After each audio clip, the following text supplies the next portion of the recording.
하나님 말씀 보도록 하겠습니다. 요한계시록 11장 10절부터 14절까지의 말씀입니다. 요한계시록 11장 10절부터 14절까지의 말씀. 저와 여러분이 한 절씩 교독하고 마지막 절은 합독하도록 하겠습니다. 요한계시록 11장 10절부터 14절까지의 말씀입니다. 교독합니다. 이 두 선지자가 땅에 사는 자들을 괴롭게 한 거로 땅에 사는 자들이 그들의 죽음을 즐거워하고 기뻐하여 서로 예물을 보내니라 하더라. 3일 반 후에 하나님께로부터 생기가 그들 속에 들어가매 그들이 발로 일어서니 구경하는 자들이 크게 두려워하더라. 하늘로부터 큰 음성이 있어 이리로 올라오라 함을 그들이 듣고 구름을 타고 하늘로 올라가니 그들의 원수들도 구경하더라. 그때에 큰 지진이 나서 성 10분의 1이 무너지고 지진에 죽은 사람이 7천이라. 그 남은 자들이 두려워하여 영광을 하늘의 하나님께 돌리더라. 합독합니다. 둘째 화는 지나갔으나 보라 셋째 화가 속히 이르는도다. 아멘. 네, 우리 주변에 있는 분들에게 이렇게 인사하도록 하겠습니다. 당신의 얼굴을 봐서 너무 행복합니다. 네, 앞뒤로 인사하겠습니다. 행복을 주는 얼굴이십니다. 네, 오늘은 요한계시록 47번째 강의 시간입니다. 11장 10절부터 14절까지의 말씀을 가지고 반드시 확인된다라는 제목으로 하나님 말씀 증거하도록 하겠습니다. 우리가 성경을 보다 보면 이 난해한 구절들과 해석하기 힘든 내용들이 있습니다. 특별히 요한계시록은 이 구약적 배경을 이해하지 못하면 해석하기가 참 어려운 성경이기도 하고요. 또 이 구약 성경에 있는 내용들을 기준으로 한다고 하더라도 이 신약에 있는 배경들을 제대로 이해하거나 그것들을 알아내지 못하면 이 내용이 도대체 뭘 말하는 건가 참 어려워서 해석이 워낙 다양한 내용들이 많이 있습니다. 제가 이번에 요한계시록 강의를 하면서 이제 어려운 구절이나 난해한 구절이 있을 때마다 뭐 주석도 뒤져보고 뭐 인터넷도 뒤져보고 제 나름대로 묵상도 하고 여러 가지 해보는데 각자 이 해석적인 방법이 이 천차만별이고 또 해석의 관점에 따라서 너무 다른 방향의 해석들이 이렇게 산재해 있는 것들을 이게 발견하면서 하나님 정말 마지막까지 도와주시지 않으면 이 일들을 잘 해낼 수 없겠구나라고 하는 두려움과 떨림 속에 이 기도의 자리로 나가게 하는 그런 모습들을 발견하게 됐습니다. 사실 오늘 이 보시는 장면도 뭐 이 장면의 내용이 과연 무엇을 말하고 있는가에 대해서 여러 가지 해석들이 있습니다. 뭐 예를 들면 그 세대주의적 해석들은 이 내용을 어떻게 이해하냐면 휴거될 때 휴거되는 사람들이 나타나고 그 휴거를 바라본 사람들이 이 땅에 남아서 어떤 일을 하게 되는가를 얘기하는 구절이다라고 얘기하기도 하고 또 우리 그 무천년주의자들 뭐 지금 제가 해석하고 있는 사람들은 이 내용이 하나님이 예수 그리스도가 재림하실 때 그 재림에 의해서 나타나는 현상들을 미리 본 것을 얘기해주는 그런 내용이다라고 얘기하기도 합니다. 그래서 뭐 이 내용이 뭐에 뭐 이게 맞다 저게 맞다 100% 얘기할 수는 없지만 저는 일맥상통한 요한계시록의 흐름을 따라서 이 내용들을 해석해 가면서 이 내용이 우리 안에 어떤 의미가 있는지를 한번 살펴보는 그런 시간을 갖도록 하겠습니다. 먼저 보시면 우리가 지난 시간에도 살펴보았지만 오늘도 다시 한번 살펴보는 것은 이 11절에 보시면 3일 반 후에 하나님께로부터 생기가 들어간다고 얘기했어요. 이 전에 무슨 일이 있었죠? 두 증인이 하나님이 주신 권세를 가지고 사역을 하면서 복음을 증거하다가 그들이 어떻게 되죠? 짐승에 의해서 죽게 되죠. 그죠? 죽은 상태에서 장사조차 제대로 못 지내요. 근데 그 죽은 장소가 어디였어요? 예루살렘이었잖아요. 그죠? 십자가에 못 박힌 곳. 그래서 어떤 특정한 장소적 개념이 아니라 십자가의 고난이 있는 곳에서 교회가 순교하고 죽임을 당하는 모습이 일어난다라고 하는 내용들이었어요. 그죠? 그리고 장사도 못 지내면서 그 있던 장면 속에 어떤 일이 있었냐면 이 두 선지자가 죽은 걸 보고 이 세상 사람들이 뭐랬죠? 서로 예물을 보내면서 기뻐합니다.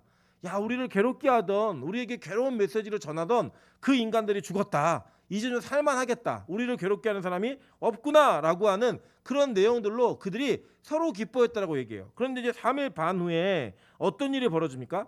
하나님께로부터 생기가 그들 속에 들어가가지고 그들이 다시 자기의 발로 일어났습니다. 그게 자기 발로 일어난 거예요. 살아나요. 그래서 이것들을 구경하는 사람들이 크게 두려워했다라고 성경은 얘기하는 거예요. 여러분 이제 우리나라는 이제 안 그러는데 미국은요 드라마가 유행을 하려면 반드시 나타나야 되는 요소 중에 하나가 뭐냐면 좀비입니다. 좀비. 죽은 시체가 다시 살아나는 거. 그래서 여러분 그 우리나라에서도 사극에서 좀비가 나타나는 킹덤이라는 영화. 근데 제가 보면은 그 외국 좀비들은 이렇게 느려요. 걷는 것도 느리고 막 느린데 한국 좀비들은 무조건 빨라요. 성격 워낙 급해가지고 그리고 미국 사람들의 충격이에요. 좀비가 저렇게 빨리 뛰다니, 좀비가 저렇게 빨리 움직인다니 충격이 있습니다. 근데 어쨌든 죽은 자가 다시 살아나는 것은요 공포감인 거예요. 그 죽은 자, 원래는 죽어야 되는 자들인데 그 죽어 있던 시체가 다시 일어난다고 하는 것은 일반적이지 않은 상황 속에 느끼는 공포감을 줄 수 있다라는 거예요. 그런데 오늘 이 장면은 어떤 일이 벌어진 거냐면요, 이건 어떤 특정한 두 사람을 얘기하는 게 아니라 그랬죠. 두 증인은 뭘 상징하는 거라 그랬죠? 교회를 상징하는 거라고 얘기했어요. 그죠? 교회가, 즉 성도가 하나님의 은혜와 말씀을 증거하며 살다가 죽은 것처럼, 죽었어요 진짜. 죽었는데 그 교회가 끝나지 않더라는 거예요. 여러분 잘 보세요. 교회는요 역사적으로 핍박이라고 하는 시기를 거쳤습니다. 안 거친 교회가 없어요. 한국 교회도 그랬고요, 중국에 있는 교회도, 뭐 세계에 있는 교회가, 기독교가 태동할 때에도요 얼마나 많은 핍박이 있었어요. 그 핍박이요 교회를 죽이는 것 같았어요. 여러분 로마 시대를 볼까요? 로마 시대에 예수 믿는다는 그 증거 하나만 가지고요 사람을 불에 태워 죽이고, 그리고 짐승에게 찢겨 죽이게 하고, 뭐 목을 베어 죽이게 하고, 검투사슬에게 찔려 죽이게 하고, 그냥 예수 믿는다는 거 그 하나만 얘기를 하면 다 죽었어요. 다 죽던 시대를 보면요 그들이 그 죽음을 피해서 뭘 했습니까? 카타콤이라고 하는 지하 땅굴을 파서 들어갔어요. 제가 이제 그 로마로 간 건 아니지만 터키에 있는 카타콤에 들어가 봤는데 이 저는 그 장소가 너무 불편하더라고요. 저희 몸이 작은 편이 아니잖아요. 작은 편이 아니다 보니까 그 구석구석을 들어가는 게 너무나 힘들었는데, 거기에 뭐 별게 다 했어요. 뭐 자기들이 모여서 회의하는 장소도 있었고요, 예배하는 장소도 있었고, 심지어 부엌도 있었어요.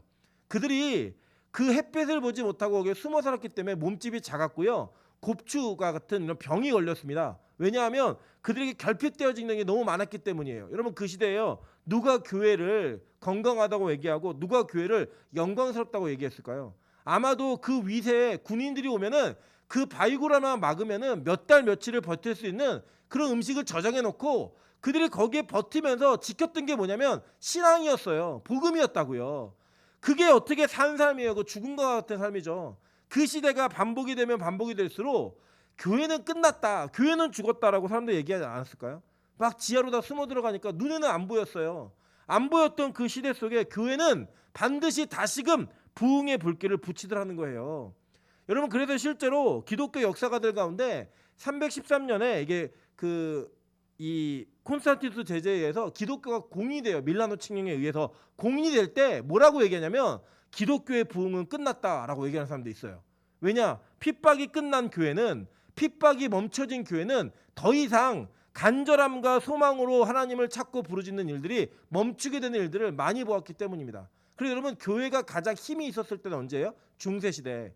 그 중세시대를 뭐라고 얘기하냐면 영적 암흑기라고 불러요. 영적 암흑기. 교회가 타락을 합니다. 심지어는 황제가 출교를 시켜버리면 황제가 무릎을 꿇고 3일 동안 빌었던 카노사의 굴욕 같은 역사적 사건들이요 교회의 힘과 교회의 권세가 얼마나 위대한지를 보여줬어요, 세상에서. 그랬는데 그랬던 교회가 어떻게 됐죠? 타락하잖아요. 성직 매매를 하고요, 면죄부를 팔고 이런 일들을 자행하더라는 거예요. 여러분 그래서요 성도에게 고난은 우리가 병들지 않게 만드는, 우리의 신앙이 다시금 살아나게 만드는 하나님의 은혜의 통로임을 기억하셔야 된다는 거예요. 지금 이 장면처럼 지금 그런 고난 속에 두 선지자가 죽게 된 것처럼, 아니 죽었어요. 다 죽었다니까요. 그런데 그 죽은 자들이 어떻게 돼요? 다시 일어나더라는 거예요. 교회의 역사가 다시 시작되더라는 거예요. 여러분 중국이요 사실은 우리 한국보다 훨씬 더 기독교를 먼저 받아들인 나라입니다. 그리고 그 중국의 교회가 놀랍도록 부흥을 했어요. 그런데 이 중국의 공산당 혁명에 의해서 그 교회가 문화혁명 이런 것들을 거치면서 싸그리 멸절된 것 같았어요. 안 보였다니까요. 다 죽였다니까요.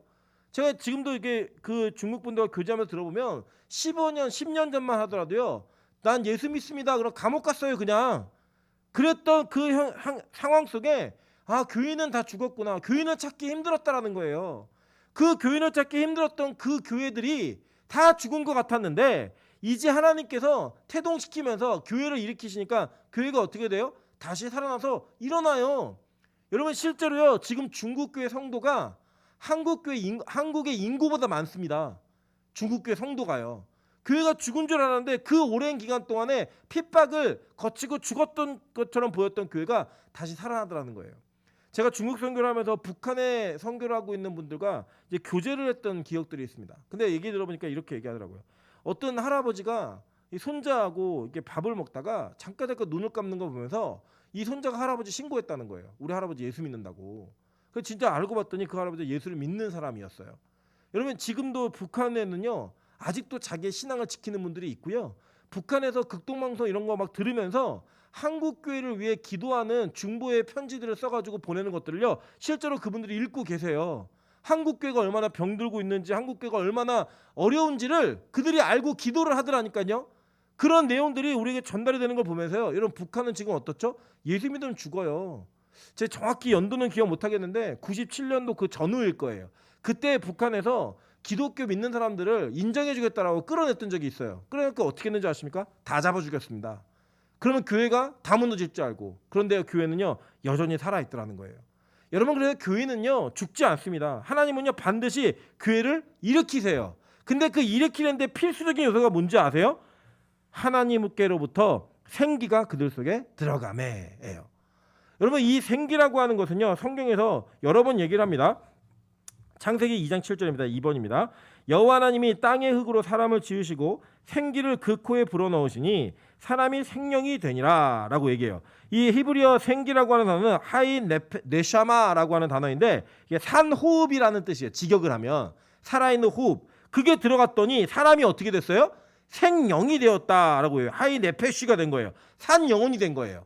그러니까 산호흡이 들어가니까 산영혼이 되어서 실제로 그 흙으로 빚어진 사람에게 생기가 들어감으로 말미암아 생영이 되었다라고 얘기합니다. 동일한 단어, 비슷한 단어가 에스겔 37장 9절부터 10절에 나옵니다. 또 내게 이르시되 인자야 너는 생기를 향하여 대언하라. 생기에게 대언하여 이르기를 주 여호와께서 이같이 말씀하시기를 생기야 사방에서부터 와서 이 죽음을 당한 자에게 불어서 살아나게 하라 하셨다라. 이에 내가 그 명령대로 대언하였더니 생기가 그들에게 들어가매 그들이 곧 살아나서 일어나서는데 극히 큰 군대더라 라고 얘기해요. 이 에스겔이요 포로 시기에 이 이스라엘 백성들 즉 남유다가 완전히 멸절된 상태 속에서 그가 환상을 봅니다. 그 환상의 내용이 뭔지 아세요? 마른 뼈들이에요. 마른 뼈들이 있는 골짜기에 가가지고 하나님 물으시죠. 얘 살겠니? 너 저 몰라요. 주님이 아십니다. 라고 했더니 하나님이 얘기하는 거예요. 이거 살아나라고 했더니 뭐 뼈가 붙어요. 근육이 생겨요. 그런데 막 도둑도둑 붙어갖고 이제 군대가 된 거예요. 근데 이 군대에게 뭐가 없어요? 생기가 없다라는 거예요. 생기가. 그때 하나님이 명령하신 게 뭐냐면 너 생기에게 대언하라는 거예요. 내가 말하는 거를 그대로 대언하라는 거예요. 다시 그들 안에 들어가서 살아있는 영, 생명이 되게 만들어라 라고 얘기했더니 그들에게 불어가지고 어떤 일이 벌어졌어요? 정말로 살아나서 큰 군대가 되었다라고 얘기하는 거예요.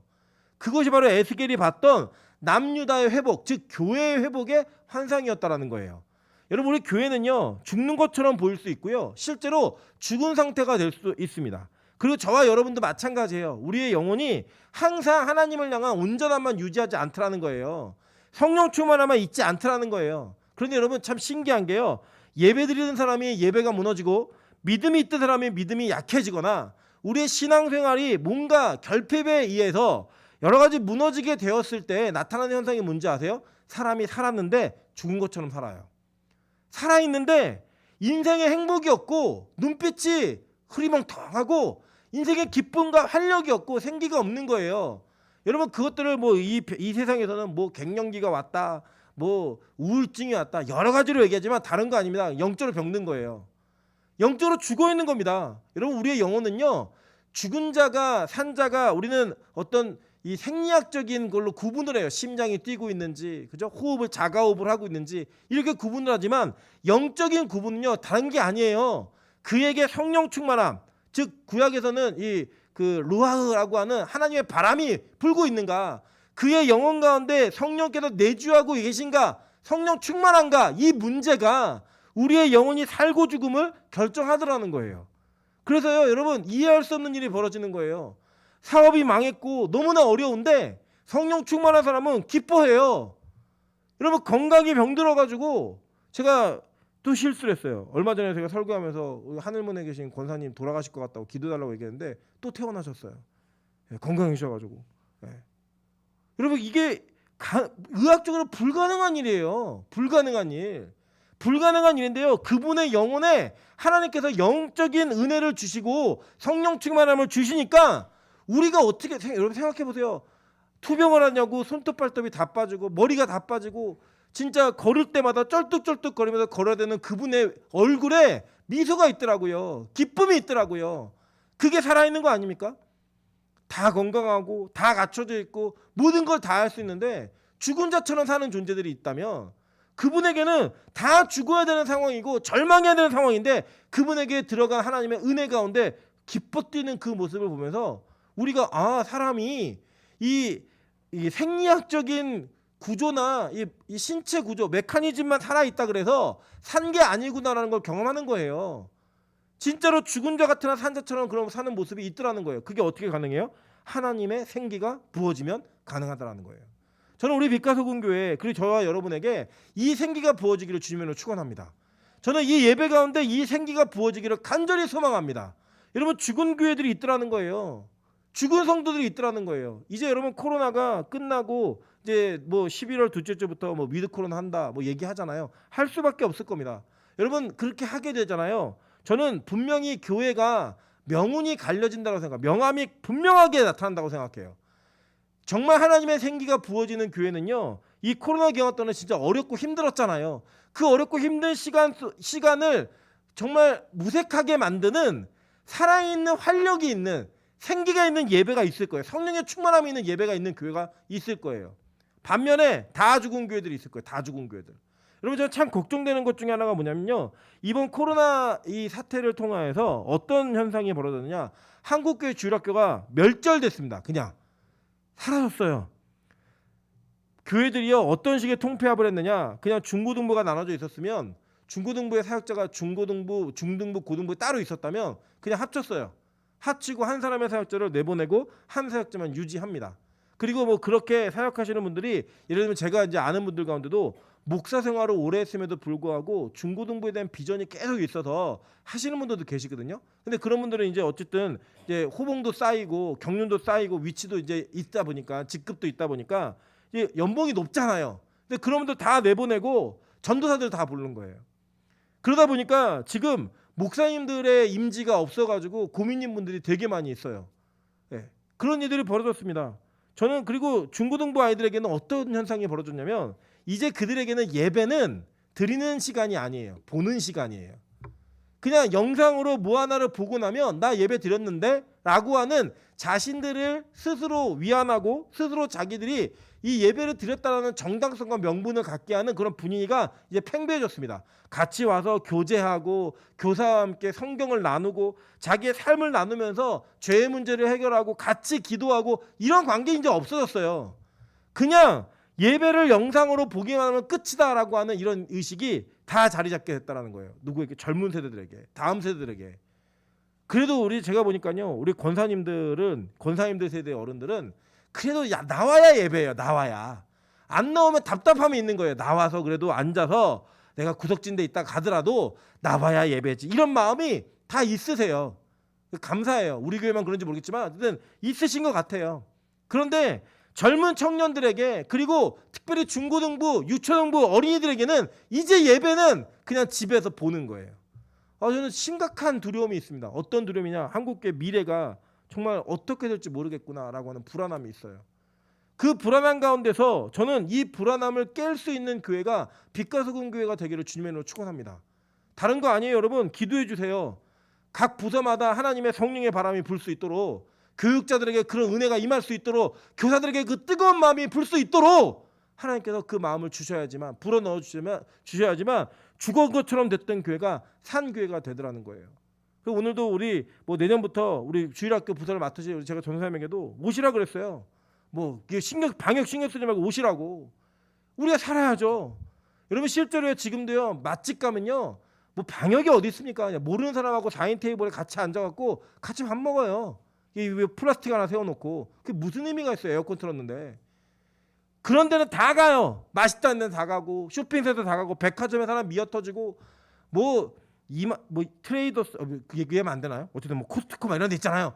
그런 데 가면요 사람은 진짜 많아요. 아무도 거기서 두려워 벌벌 떨지 않아요. 교회 오는 것만 벌벌 떨지요. 저는 우리 빛과 소금 교회는 다른 믿음의 차원을 보여주셔야 된다고 생각합니다.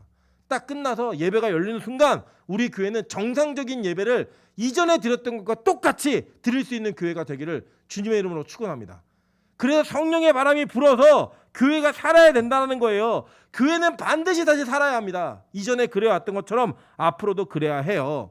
그런데 여러분, 이게 산다라는 전제 조건이 있어요. 뭔지 아세요? 이 두 증인이 먼저 뭐 했어요? 죽었어요. 그죠? 그 죽음을 경험하고 나니까 산자의 경험을 하더라는 거예요.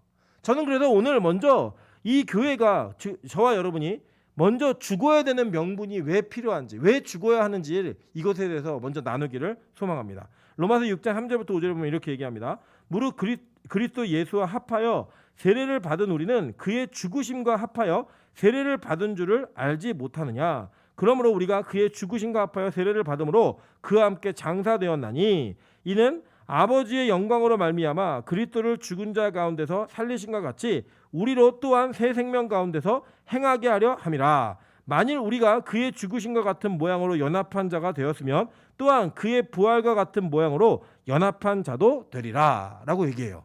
자, 먼저 성경 우리에게 뭘 얘기하고 있냐면 먼저 죽으라는 거예요. 그죠? 어떻게 죽으라는 거냐? 그리스도와 합하여 세례를 받는 것처럼. 우리 출애굽기를 배우시고 창세기 배우신 분들은 다 기억나실 거예요. 세례의 의미, 할례의 의미와 세례의 의미 얘기하면서 이 세례의 의미가 뭐라 그랬죠? 세례는요, 옛사람들이 이 바다 물속으로 걸어 들어가는 거예요. 그죠? 걸어 들어가서 물속으로 아예 머리끝까지 다 들어가는 겁니다. 들어갔다가 올라오는 거예요. 다시. 그죠? 성경은 그걸 뭐라고 얘기냐면 세례라고 표현을 해요. 그래서 물속으로 들어갔다 나온 자들은 어떤 사람들이에요? 옛사람이 죽고 새 사람으로 다시 나오는 자들인 거예요. 그 삶을, 그 모형을 예수님께서 실제로 보여주셨어요. 그죠? 십자가에 달려 돌아가실 때에는 어떻게 돌아가신 거예요? 우리의 죄를 대속하는 대속의 어린 양, 그 대속물로 십자가에서 돌아가심으로 말미암아 우리의 죄를 다 지시고 거기서 죽으신 거예요. 그 죄의 대가인 사망의 결과를 몸으로 받아내신 거라고요. 근데 예수님이 자신의 죄 때문에 돌아가셨어요? 아니요. 저와 여러분의 죄 때문에. 그래서 우리는 예수 그리스도와 연합한 자가 되어 어디서 죽는 거예요? 십자가에서 죽는 거예요. 그 십자가에서 나의 자아를 죽인 이후에 우리는 어떻게 태어나는 거예요? 다시 예수께서 부활되신 것처럼 우리도 부활되는 거예요. 여러분, 제가 부활된다라는 표현을 정확하게 쓰고 있는 걸 기억하셔야 됩니다. 성경은 한 번도 부활하셨다라고 표현한 적이 없어요. 우리 성경이 한글 성경에 그렇게 얘기해 놓은 거죠. 원어로는요, 무조건 부활되신 거예요. 예수님께서 부활되신 것처럼 우리가 어떻게 된다고요? 부활되는 거라고요. 내 힘으로 부활하는 게 아니라 하나님의 은혜로 말미암아 성령의 사역 가운데 하나인 부활의 능력이 우리에게 임재하여서 우리가 부활되어지는 거예요. 교회는 그렇게 다시 사는 겁니다. 그래서 여러분, 교회는요, 무조건 예수와 연합한 자의 모습으로 죽는 거예요. 자기 자아가 죽는 거예요. 옛사람이. 그 죽어야지만 반드시 다시 부활의 모양으로 살아나는 자가 될 수 있다라고 성경은 얘기하는 겁니다. 고린도서 15장 12절부터 19절에 이렇게 얘기합니다. 그리스도께서 죽은 자 가운데서 다시 살아났다 전파되었거늘 너희 중에서 어떤 사람들은 어찌하여 죽은 자 가운데서 부활이 없다 하느냐라고 얘기해요. 제가 보니까 어떤 일이 벌어졌냐면 초대교회 때도 있었어요. 초대교회 때도. 야, 예수님이니까 부활했지. 예수님이니까 부활한 거지. 니들은 어떻게 부활을 해? 부활 그런 거 없어. 라고 얘기를 한다든지, 아니면 그 부활은 상징적인 거지 실제적인 게 아니야. 영혼으로 보인 거야. 우리가 왜 꿈에 귀신 보고 막 이런 것처럼 영으로 보인 거지 그게 부활한 게 아니야 라고 얘기를 해요. 그게 여러분 초대교회 때도 있었어요. 예수님 부활하시고 얼마 안 돼서부터. 심지어는 예수님이 부활 승천하시는 것을 본 500여 명의 형제들의 증인이 있었음에도 불구하고 그 시대 속에 예수의 부활이 가짜라고 얘기하고 성도의 부활이 없다라고 얘기하는 자들이 있었다고요. 지금은 있을까요? 없을까요? 있어요. 교회 안에도 있고요. 기독교 안에도 있어요. 그런 사람들이 목사이고 신학자라고 얘기하면서 그런 부활 없다라고 얘기해요. 그 부활이 없다라고 얘기합니다. 근데 바울이 뭐라고 얘기하면 그 뒤에 보니까 만일 죽은 자의 부활이 없으면 그리스도도 다시 살아나지 못하셨으리라. 그리스도께서 만일 다시 살아나지 못하셨으면 우리가 전파하는 것도 헛것이요 또 너희 믿음도 헛것이며 또 우리가 하나님의 거짓 증인으로 발견되리니 우리가 하나님이 그리스도를 다시 살리셨다고 증언하였습니다. 만일 죽은 자가 다시 살아나는 일이 없으면 하나님이 그리스도를 다시 살리지 아니하셨으리라. 만일 죽은 자가 다시 살아나는 일이 없으면 그리스도도 다시 살아나신 일이 없었을 터이요 그리스도께서 다시 살아나신 일이 없으면 너희의 믿음도 헛되고 너희가 여전히 죄 가운데 있을 것이요 또한 그리스도 안에서 잠자는 자도 망하였으니 만일 그리스도 안에서 우리가 바라는 것이 다만 이 세상의 삶뿐이면 모든 사람 가운데 우리가 더욱 불쌍한 자이리라 라고 얘기해요. 여러분, 그러니까 바울은요 뭐라고 얘기했냐면 다 필요 없다는 거예요. 다 부활이 우리의 신앙의 본질이고 이 부활 없으면 기독교 다 가짜고 나도 가짜고 너희들도 가짜야. 쓸데없는 짓 하고 있는 거야 라고 얘기해요. 여러분, 교회는요 그리스도인은 우리 기독교인들은 이 죽음 이후의 세상만을 바라보며 사는 존재들은 아니에요. 그런데 우리가 결정적으로 하나만 선택해야 된다 그러면 우리는 다른 거 다 내려놓고 그거 하나만 잡아야 돼요. 믿으십니까? 그게 바로 기독교 신앙이에요. 근데 이 기독교 신앙이 이렇게 전달하고 이렇게 말하면 너무나 이상해 보이는 거예요.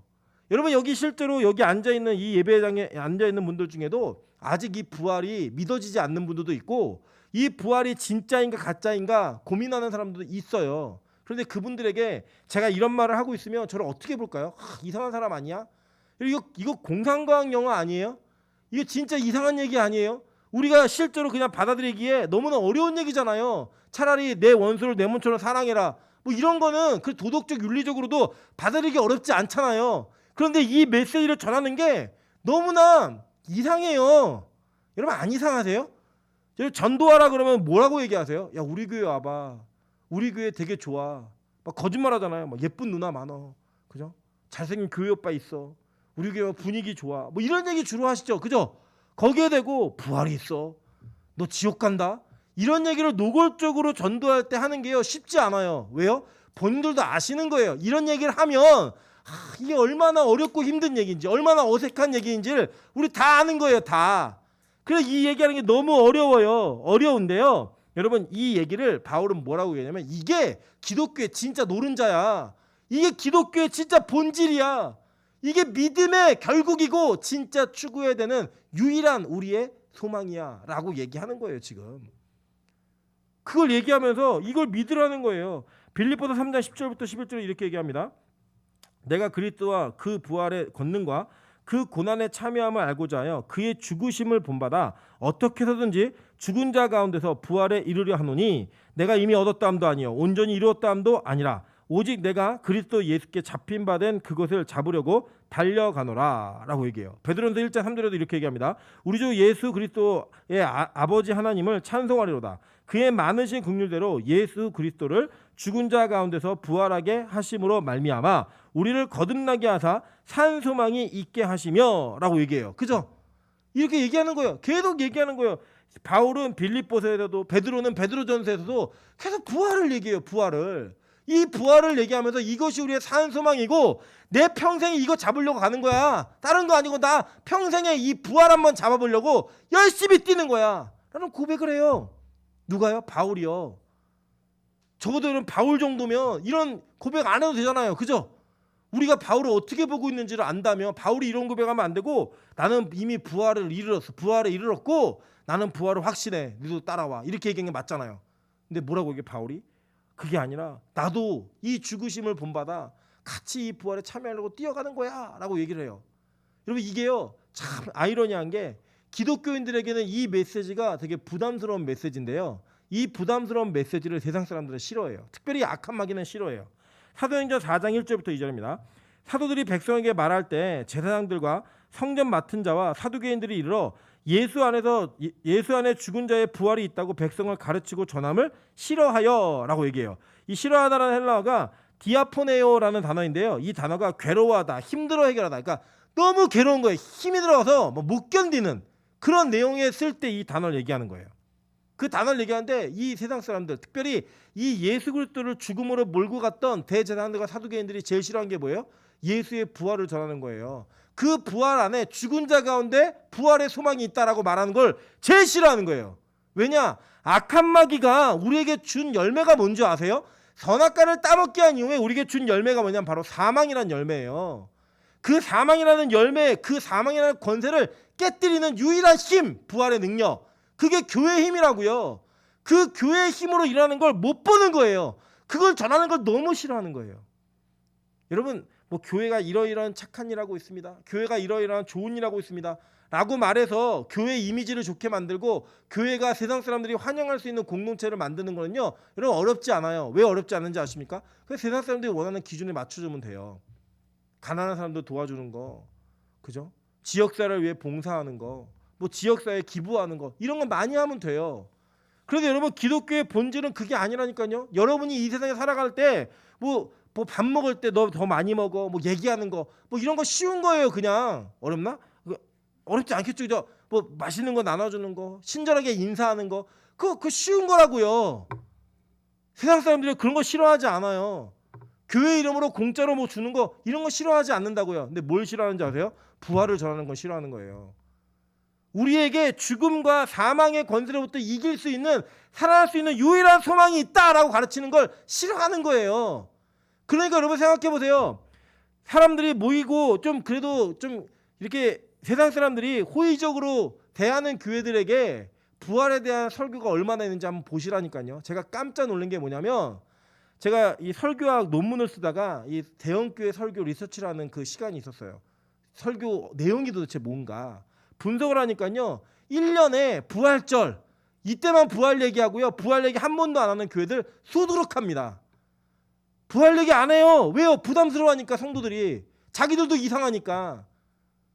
부활 얘기를 가르치고 말하고 하는 게 너무나 어려우니까. 근데요, 교회의 사명은 뭐냐면 이 세상의 죽임, 이 세상의 힘에 의해 죽임을 당한 자들이 부활하는 거예요. 다시 사는 거예요. 뭐로 말미암아? 하나님의 생명으로 말미암아. 그걸 보여주는 거예요. 그걸 보여주는 게 마지막 시대에 교회가 감당해야 되는 사명이라고 성경 우리 가르치고 있는 거예요.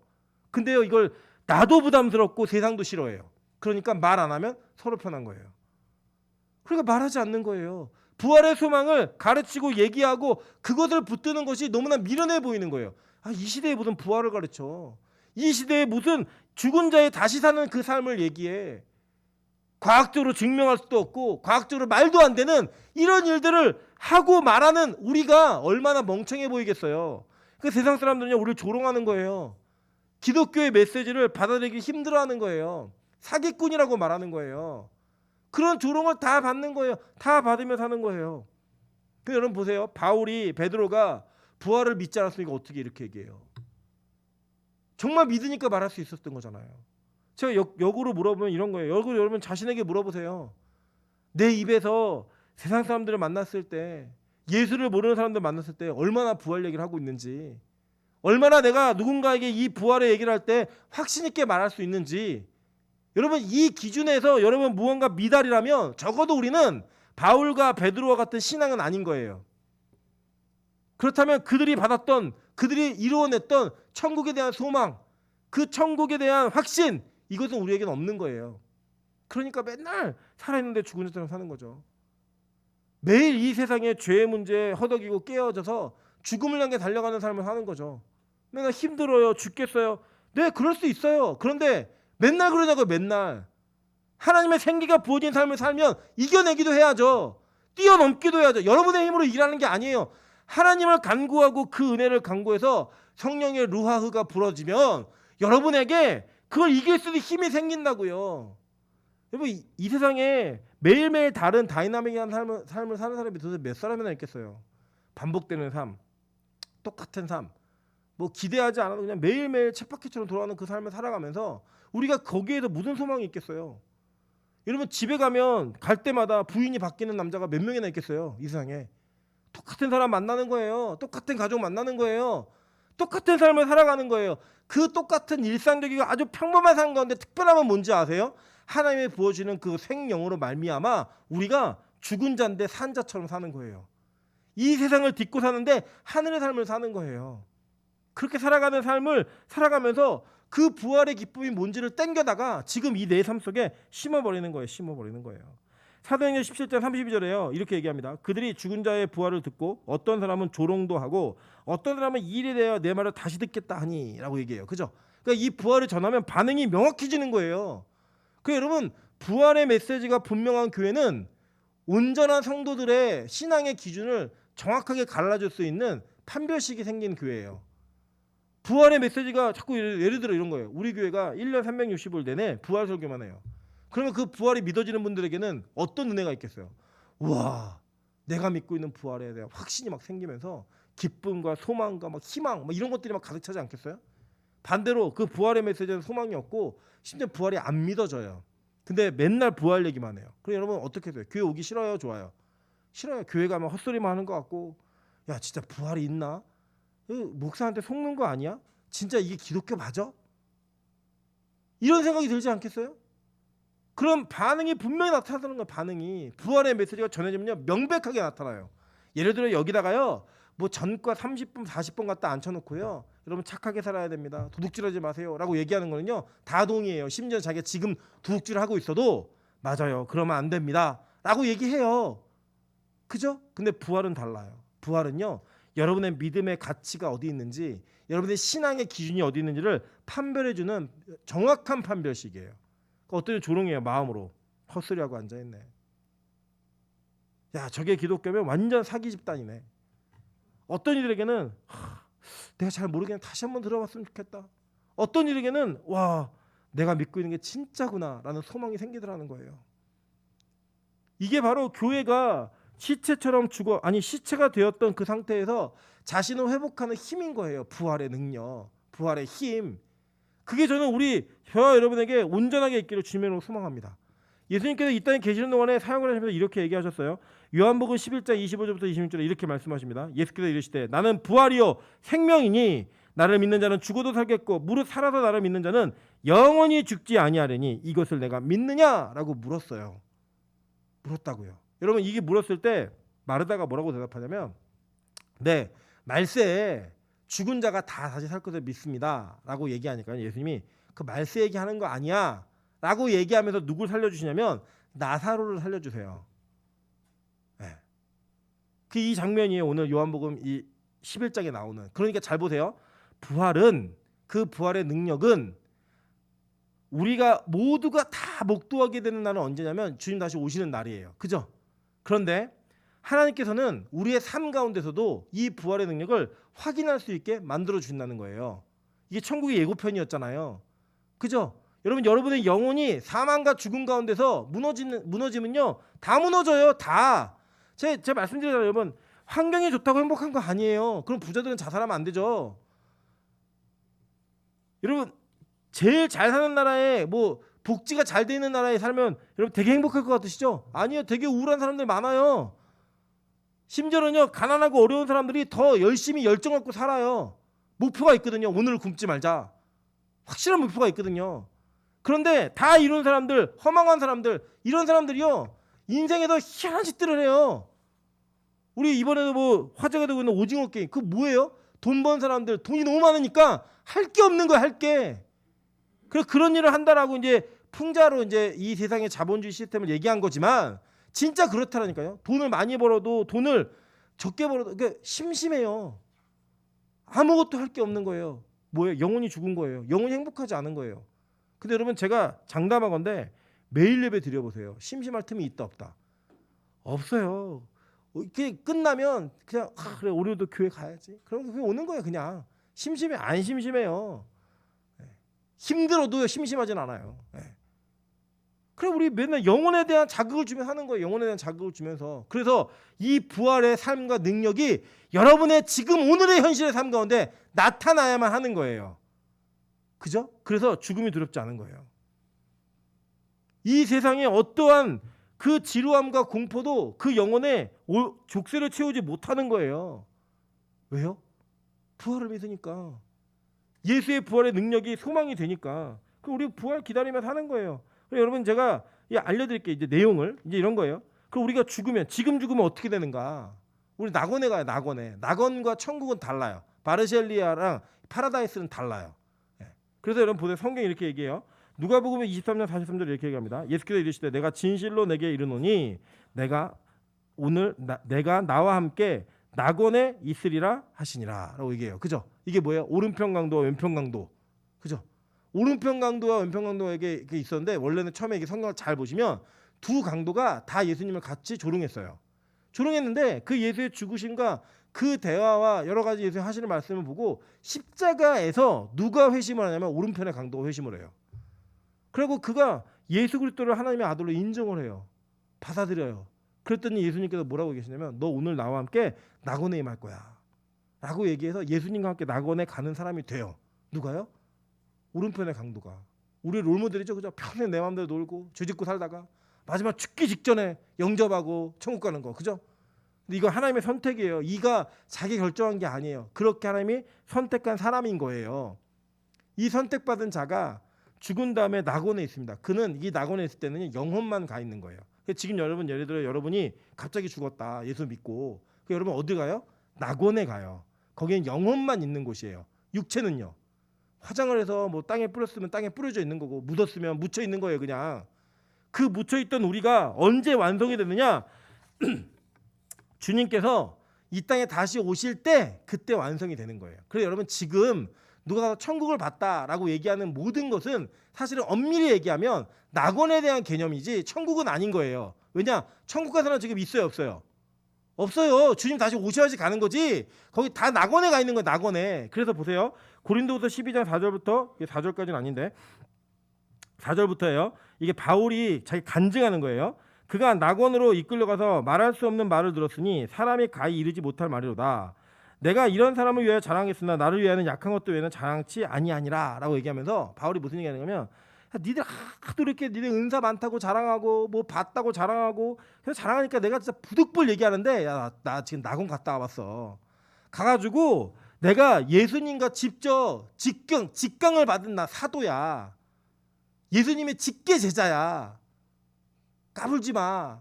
내가 이거 그냥 어쩔 수 없이 얘기하는 거다 라고 얘기하는 거예요. 간증을 얘기하면서. 그러면서 그가 얘기한 게 뭐냐면 나 낙원 갔다 왔어. 이 얘기하는 거예요. 계시록 2장 7절에도 교회 7교회 배우셨죠? 7교회에게 얘기하면서 이렇게 얘기했어요. 귀 있는 자는 성령이 교회들에게 하시는 말씀을 들을지어다. 이기는 그에게는 내가 하나님의 낙원에 있는 생명나무의 과실을 주어 먹게 하리라. 자, 그럼 이거는 지금 이 시대 속에 있는 얘기죠. 그죠? 아직 천국은 아직 안 이루어졌잖아요. 시간적으로는 물론 완성되어 있지만 안 이루어졌다고요. 아직 시간적으로는 우리 시간 안에 사니까. 그럼 우리가 낙원에서 있는 그 은혜가 지금 교회에게 동일하게 임할 수 있다요, 없다요? 있다잖아요. 그래서 지상의 교회와 천상의 교회를 비교해주면서 우리의 불완전함이 어떻게 완성될 수 있는가를 보여준 게 요한계시록이었죠. 그죠? 그래서 이 요한계시록에서는 말하는 거예요. 천상에 있는 그 낙원에 있는 생명과실을 따다가 니네 먹여줄게. 그리고 이 땅에서 우리 부활의 삶을 살 수 있다는 거예요, 없다는 거예요? 있다는 거죠. 이해되세요? 무슨 말인지? 예. 이 땅에서 부활의 삶을 살 수 있는 거예요. 그래서 여러분 이것은요 우리에게 진짜 소망을 주는 게 뭐냐면 내가 그냥 단지 죽었다가 다시 살아나는 그 시간적으로 재림 때에만 부활하는 게 아니라 그 부활의 기쁨과 능력을 오늘도 맛보고 사는 거예요. 오늘도 이 시간에도 그걸 맛보고 사는 게 부활의 능력과 힘인 거예요. 자, 그러면 그렇게 사는 자들, 그렇게 사는 사람들에게 이런 현상이 벌어지게 되면 어떤 일이 벌어지는가 보세요. 이 발로 일어서니까 11절에 구경하는 자들이 크게 두려워하더라 라고 얘기해요. 이 구경하다라는 헬라어가 데오레우라는 단어인데요. 이 단어가 어떤 뜻이냐면 무언가를 인지하다예요. 확인하다, 분별하다 이런 뜻이에요. 그러니까 이 사람들이 그걸 보고서 깜짝 놀라면서 크게 두려워하는 거예요. 자, 이게 뭐냐면 지금 어떤 뜻이냐면 이런 거예요. 쟤네가 말하는 게 진짜네? 쟤네들이 진짜 얘기하던 그 부활이 진짜 있네? 이거를요 그 구경하는 사람들이 보는 거예요. 확인하는 거예요. 구경꾼들이 보다가 인지하는 거예요. 그래서 두려운 거예요. 말하는 게 진짜네. 정말이네. 여러분 왜 우리가 우리는 아니지만 왜 사람들이 점쟁이 무서워하죠? 뭘 맞추잖아요. 그죠? 뭐 죽은 오빠가 있는데 뭐 그 죽은 오빠를 맞춰요. 너 오빠 있었네? 그럼 맞춰요 그냥. 너 몇 살 때 죽을 뻔했네? 막 맞춰요. 그럼 어때요? 두려운 거예요. 그 다음에 하는 말이 믿어지는 거예요. 그죠? 근데 여러분 뭐 그게 뭐 별거겠어요? 뭐 20대 여자들이 가면은 도대체 그 고민이 뭐겠어요? 뭐 남자친구 얘기, 그죠? 50대 아줌마가 가면은 자녀 얘기 아니면 남편 외도 얘기 이런 거 아니겠어요? 점쟁이들 세상 사람들이니까 그거 갖다 뭐 몇 가지 그냥 찍어만 맞추는 거 바람잡이한테만 해서 맞추는 거죠. 그리고 가만히 있으면 자기 얘기 다 해요. 저도 이제 목사지만 가끔 이렇게 저 상담 잘 안 하지만 상담이라는 거 할 때가 있잖아요. 되게 재밌는 게 뭐냐면 자기가 자기 얘기를 다 해요. 그리고 너 이런 상태야. 그리고 정리를 해주면 어떻게 알았냐요. 지가 얘기 다 해놓고, 네. 막 얘기 다 해놓고요. 제가 그래 너 이런 상태인 것 같아. 이렇게 얘기하면 목사님 어떻게 알았어요? 심지어는요 막 시험 들면 얼굴에 써고 다녀요. 시험 들었음. 그리고 너 왜 요새 안 좋아? 그러면 어떻게 알았어요? 뭐 어떻게 알아요? 머리 얼굴 써 있는데. 사람들이요 그런데요 그렇게 뭔가를 자꾸 맞추는 것처럼 보이면요 두려워요. 맞았네. 저 사람 얘기가 자꾸 맞네. 생긴다고요. 그 두려움이 지금 누구에게 생기고 있느냐? 구경하던 사람들에게 생기는 거예요. 와, 쟤 부활 얘기하더니 저 상태에서 저렇게 사네? 저 기쁨을 누리며 사네? 그걸 보는 거예요. 깜짝 놀라네, 깜짝. 여러분 이거예요. 결국은요 우리는 이 세상에서 부활을 증명하며 사는 사람들인 거예요. 그리고 그 부활을 증명하는 그 증명된 삶을 지금은 뭐만 하고 있냐? 선포만 하는 거예요. 그러니까 세상적으로 보면 가설만 얘기하고 있는 거예요. 가설을 너무 확신 있게 얘기하고 있는 거예요. 그런데 마지막에는 이게 반드시 확인돼요. 반드시 확인됨으로 말미암아 이 세상 사람들이 와 교회가 얘기하던 게 진짜구나. 저 목사가 얘기하는 게 진짜구나. 저 성도가 나에게 전도하면서 얘기하는 게 진짜구나. 우리 남편이 우리 아내가 우리 아들 딸이 얘기하던 그 내용이 진짜구나. 이걸 인지하게 되는 거예요. 그거를. 저는요 지금 이 시대에 저와 여러분이 그것을 인지하게 만드는 삶을 살아내는 성도가 되시기를 주님을 축원합니다. 내가 볼 때는 저 인간은 저렇게 살면 안 되는데 빚이 저렇게 많으면 망해야 되는데 죽어야 되는데 저렇게 어렵고 괴로우면 사람이 다 아무것도 못하는 무기력한 상태가 돼야 되는데 근데 그 사람이 안 죽는 거예요. 사는 거예요. 심지어는 하나님의 생명으로 말미암아 능력 있는 삶을 살아가는 거예요. 우와 대단하네. 이렇게 바뀌는 거예요. 이렇게. 아마 세상 사람들은 그럴 수 있을 것 같아요. 저 빚가서 온 게 조그만 상가에서 맨날 시끄럽게 해갖고 막 이렇게 막 떠들고 그러니까 망했으면 좋겠다. 그런 사람 있겠죠, 그죠? 망했으면 좋겠다. 없어졌으면 좋겠다. 얼마 못 가겠지 이 어려운 시기에. 그때요 우리가 보여주는 거예요. 부활의 능력으로 살아가는 교회의 힘이 뭔지. 저는 막 더 시끄러웠으면 좋겠어요 우리 교회가. 그래서 더 시끄러우면 밑에랑 옆에서 우리 더 기도해 줄 거 아니에요. 하나님 빨리 더 부흥해서 저 교회 빨리 이사하게 해달라고. 지금 기도하고 계세요 두 분 다. M&M하고 여기 밑에 적중학원에서 기도하고 계세요. 진짜 열심히 기도하고 계실 거예요. 빨리 가게 해달라고. 저는 그 기도가 응답될 줄 믿습니다. 우리는 안 믿네요. 여러분 이런 거예요. 이 세상에서요 사람들은 다 죽었다 안 된다라고 얘기하는데 그걸 살아있는 능력으로 보여주는 교회가 바로 저 여러분인 거예요. 그 진짜 교회인 거예요. 그게 반드시 확인돼야 되는 거예요. 디모데후서 2장 15절부터 18절 이렇게 얘기합니다. 너는 진리의 말씀을 옳게 분별하며 부끄러울 것이 없는 일꾼으로 인정된 자로 자신을 하나님 앞에 드리기를 힘쓰라. 망령되고 헛된 말을 버리라. 그들은 경건하지 아니하며 점점 나아가니 그들의 말은 악성 종양이 퍼져나간 것 같은데 그 중에는 후메네오와 빌레도가 있느니라. 진리에 관하여는 그들이 그릇되었도다. 부활이 이미 지나갔다 하므로 어떤 사람들의 믿음을 무너뜨리느니라 라고 얘기해요. 자 보니까 정황상 이 후메네오와 빌레도는 교회에 충성되었던 사람들이었고 영향력이 있는 사람이었던 것 같아요. 근데 이 후메네오와 빌레도가 뭐라고 얘기했냐면 부활이 지나갔다는 거예요. 부활 끝났다는 거예요. 이제 부활은 예수님 시대에 예수님만 있었던 거지 우리에게 있는 건 아니야 라고 얘기했더니 바울이 뭐라고 했냐면 그들이 그릇되었도다. 잘못했다는 거예요. 이유가 뭐냐? 부활을 잘못 가르치고 있기 때문에. 그러니까 여러분 부활이라고 하는 메시지를 교회가 포기하는 순간 교회는 어떻게 된 거예요? 잘못된 거예요. 진리에서 벗어난 공동체가 되는 거예요. 여러분 성도가 부활에 대한 소망을 잃어버리고 부활에 대한 그 인식을 그런 게 어디 있어. 그냥 신앙은 자기 종교적 위안과 이 세상에서 즐겁게 살기 위해서 믿는 거지 죽음 이후에 부활이 어디 있어 라고 말하는 순간 그는 뭐예요? 그릇된 거예요. 후메네오와 빌레도처럼 그냥 세상에 내어준 자들이 되는 악성 종양 같은 자들이 되는 거예요. 교회는 이걸 포기하면 안 돼요. 교회는 이걸 반드시 붙들며 사는 거 붙들며. 그래 이 세상 사람들은요 그걸 보면 두려워하는 거예요. 여러분 세상 사람들이요 죽음의 시기가 가까이 오면요 희한하게 신앙을 받아들여요. 저희 어머니네 교회 어떤 일이 있었냐면 평생을 불교 신자이셨다가 마지막 암에 이제 죽음의 이제 바로 불교신자 죄송해요. 불교신자가 아니고요. 무신론자셨어요. 무신론자. 그리고 암이 걸려서 이제는 살 날이 얼마 안 남았다라는 판정을 받고 호스피스 병원에 들어가시기 전에 마지막 집에서 거할 수 있는 하룻밤이 있었어요. 그때 저희 가정과 또 기도원에 계신 목사님이 그 가정을 신방을 해갖고 전도를 한 거예요.